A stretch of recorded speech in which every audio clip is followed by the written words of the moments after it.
In spite of the depleting wildlife population all over the world, India remains one of the few places where you can often come across some rare and exotic species if you know where to look. The vast country boasts of a number of national parks and animal sanctuaries, and this week the Top 5 Roundup channel brings you the top 5 wildest spots in India. At number 5 is the Kaziranga National Park in Assam. The vast natural reserve might lack in tigers and lions, but it is famous for its population of the great Indian one-horned rhinoceros. Take a leisurely jeep tour or elephant ride through its tall grasses, and you could spot a variety of other animals too, like wild buffaloes, monitor lizards, and water birds.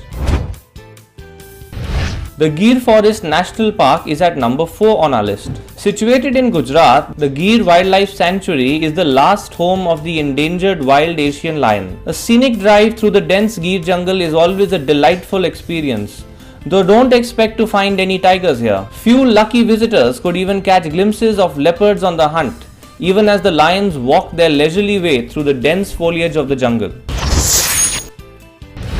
At number 3 is the Jim Corbett National Park at Uttarakhand. This beautiful natural reserve is a haven for wildlife and nature enthusiasts, and it is not uncommon to spot more photographers than wild animals. However, spotting a tiger here is never easy, but you will find plenty of wild elephants running around the place.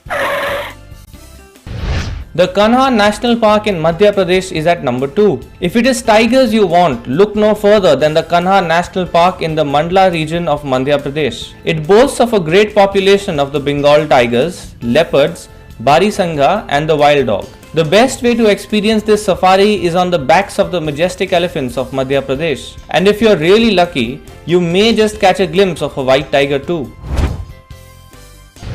At number 1 is the famous Sundarbans National Park in West Bengal. The Sundarbans is one of the largest natural deltas of the world, formed by the convergence of the Ganges, Brahmaputra, and the Meghna, making it conducive for wildlife. You will find everything from the Royal Bengal tiger to a variety of birds, reptiles, and even invertebrate species like the saltwater crocodile. The best part is that the Sundarban safaris take place in canoes and not boring jeeps.